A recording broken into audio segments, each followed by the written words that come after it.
చూసే ముందు ఒక లైక్ కొట్టి జైశ్రీరామ్ అని కామెంట్ చేయండి. ఈ నెల మే 27వ తేదీన మంగళవారం నాడు భౌమ అమావాస్య ఏర్పడింది.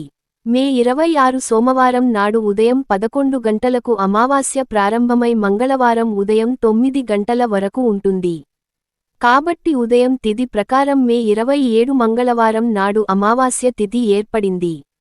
అమావాస్యతో కలిసి వచ్చిన శని జయంతి నాడు కొన్ని ప్రత్యేకమైన పరిహారాలను పాటిస్తే జాతకంలో ఉన్న దోషాలన్నీ తొలగిపోయి మీ ఇంటి ఆర్థిక స్థితి మెరుగుపడుతుంది. జీవితంలో గొప్ప స్థాయికి ఎదుగుతారు. ముందుగా ఈ వీడియోకి ఒక లైక్ కొట్టి మన ఛానల్ని సబ్స్క్రైబ్ చేసుకోండి. లైక్ కొట్టడం మాత్రం అసలు మర్చిపోకండి. మే 27 మంగళవారం నాడు ప్రతి ఒక్కరూ తెల్లవారుజామున నిద్రలేవాలి. ఈ అమావాస్య రోజున ఆలస్యంగా నిద్ర లెగిస్తే శని దోషాలు వెంటాడుతాయి. ఎందుకంటే ఇదే రోజున శని జయంతి ఏర్పడింది. కాబట్టి అమావాస్య రోజున చేసే కొన్ని పనుల్లో తప్పకుండా కొన్ని జాగ్రత్తలు పాటించాలి. లేదంటే జీవితాంతం పేదరికంతో బాధపడాల్సిందే. ఈ అమావాస్య రోజున తప్పనిసరిగా ప్రతి ఒక్కరూ ఉప్పుతో దిష్టి తీసుకోవాలి. ఈరోజు నా దిష్టి తీసుకుంటే నరదృష్టి సమస్యలన్నీ తొలగిపోయి జీవితంలో సుఖసంతోషాలు ఏర్పడతాయి. ముఖ్యంగా కొడుకులు ఉన్న ప్రతి తల్లిదండ్రులు తప్పనిసరిగా మీ పిల్లలకు దిష్టి తీయాలి. ఈ రోజున మీ పిల్లలకు దిష్టి తీయకపోతే తర్వాత రోజుల్లో మీరే బాధపడాల్సి వస్తుంది. కాబట్టి ఈ మంగళవారం రోజున మీ పిల్లలకు తప్పనిసరిగా దిష్టి తీయండి. చాలామంది ఇళ్లలో దుష్టశక్తులు సంచరిస్తూ ఉంటాయి. ఏ ఇంట్లో అయితే దరిద్ర దేవత ఉంటుందో అలాంటి ఇళ్లలో డబ్బు కొరత ఏర్పడుతుంది. కుటుంబంలో అనారోగ్య సమస్యలు ఏర్పడతాయి. కాబట్టి ఈ అమావాస్య రోజున తప్పనిసరిగా మీ ఇంటికి దిష్టి తీయండి. ఒక నిమ్మకాయను తీసుకొని ఇంటి గుమ్మం ముందు నిలబడి ఇంటికి దిష్టి తీయండి. దిష్టి తీసిన నిమ్మకాయను ఎవరు తొక్కని ప్రదేశంలో పడేయండి. ప్రతి ఇంటి ముందు తప్పనిసరిగా గుమ్మడికాయ ఉండాల్సిందే. విశేషంగా అమావాస్య రోజున ఇంటి గుమ్మానికి గుమ్మడికాయను కట్టుకుంటే మీ కుటుంబానికి సకల ఐశ్వర్యాలు చేకూరతాయి. గుమ్మడికాయలో లక్ష్మీదేవి కొలువై ఉంటుంది. కాబట్టి అమావాస్య రోజున గుమ్మడికాయను కట్టుకుంటే మీ ఇంటికి చాలా మంచి జరుగుతుంది.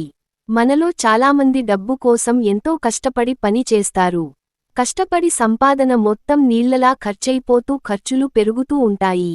అలాంటివారు ఈ అమావాస్య రోజున మీ ఇంటి ముందు ఉప్పు మూటను కట్టుకోండి. ఒక ఎర్రటి వస్త్రంలో రాళ్ల ఉప్పును వేసి ఇంటి గుమ్మానికి కట్టుకోండి.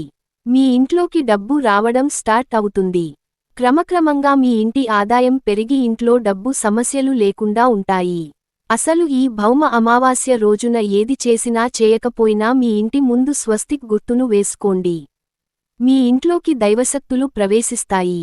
ఇక మీ ఇల్లంతా సిరిసంపదలతో నిండిపోతుంది. అలాగే ఈ బహుమ అమావాస్యనాడు ప్రతి ఒక్కరూ తప్పనిసరిగా ఎడమ కాలికి నల్ల దారాన్ని కట్టుకోండి. ముఖ్యంగా మీ ఇంట్లో ఉన్న చిన్నపిల్లలకు తప్పనిసరిగా నల్ల దారం కట్టండి. ఎడమ కాలికి నల్ల దారం కట్టుకుంటే ఎదుటివారి చెడు కన్ను పడకుండా, దిష్టి దోషాలు తగలకుండా ఉంటాయి. అమావాస్య అంటేనే లక్ష్మీదేవికి ఇష్టమైన రోజు. కాబట్టి మంగళవారం నాడు మీ పూజ గదిలో ఉన్న లక్ష్మీదేవి పటం ముందు ఆవు నెయ్యితో ఒక దీపం వెలిగించి ఓం లక్ష్మీదేవియే నమః అనే మంత్రాన్ని 108 సార్లు చూపించండి. లక్ష్మీదేవి సంపూర్ణ అనుగ్రహంతో ఆర్థిక సమస్యలన్నీ తొలగిపోతాయి. ఇక ఈ అమావాస్య రోజున ప్రతి ఒక్కరూ తప్పనిసరిగా తల స్నానం చేయాలి. ఈ రోజున తల స్నానం చేయకపోతే మిమ్మల్ని జీవితాంతం దరిద్రం వెంటాడుతుంది. ఏ పని చేసినా మధ్యలోనే ఆగిపోతాయి. అలాగే ఈ అమావాస్య నాడు తప్పనిసరిగా ఇల్లంతా ఉప్పు నీటితో శుభ్రం చేసుకోవాలి. ఇంటిని శుభ్రం చేయలేని వారు ఇల్లంతా పసుపు నీళ్లు చిలకరించండి. ఇంట్లో ఉన్న దుష్టశక్తులన్నీ బయటకు వెళ్ళిపోతాయి. ఇక మనలో చాలామంది ఆడవారు రాత్రి సమయంలో ముగ్గులు వేస్తారు. కాని అమావాస్య రోజున మాత్రం ఎట్టి పరిస్థితుల్లోనూ ముగ్గు వేయకూడదు. అమావాస్య రోజున వేసే ముగ్గులు మీ ఇంట్లోకి దుష్ట శక్తులను ఆకర్షిస్తాయి. ఇంట్లో ఉన్న దైవశక్తులు నశించి మీ ఇల్లంతా దుష్ట శక్తులు తిరుగుతాయి. తరచూ డబ్బు సమస్యలతో బాధపడేవారు ఈ అమావాస్య రోజున తులసి మొక్కను పూజించండి. లక్ష్మీ స్వరూపమైన తులసి మొక్కలు 33 కోట్ల మంది దేవతలు నివసిస్తారు. కాబట్టి ఈ అమావాస్య రోజున తులసి ముందు దీపం వెలిగించి తులసి మొక్కకు 5 ప్రదక్షిణాలు చేస్తే విపరీతమైన ధన లాభం కలుగుతుంది. లక్ష్మీ అనుగ్రహం తప్పక లభిస్తుంది. ముఖ్యంగా ఈ అమావాస్యనాడు పొరపాటున కూడా తలకు నూనె రాయకూడదు. ఇది అనారోగ్య సమస్యలకు దారితీస్తుంది. అమావాస్య రోజున మధ్యాహ్న సమయంలో నిద్రపోకూడదు, అలాగే భార్యాభర్తలు దూరంగా ఉండాలి. అమావాస్య రోజున మాంసాహారం తినకూడదు. అమావాస్యనాడు ఆవును పూజిస్తే మీ జీవితంలో భోగభాగ్యాలు సిద్ధిస్తాయి. ఈ అమావాస్య రోజున గోమాతకు ఆహారాన్ని తినిపిస్తే జీవితంలో త్వరగా స్థిరపడతారు. ఇక ఎవరైతే అనారోగ్య సమస్యలతో బాధపడుతున్నారు అలాంటి వారు అమావాస్య రోజున నువ్వులతో చేసిన ఆహారాన్ని తినండి.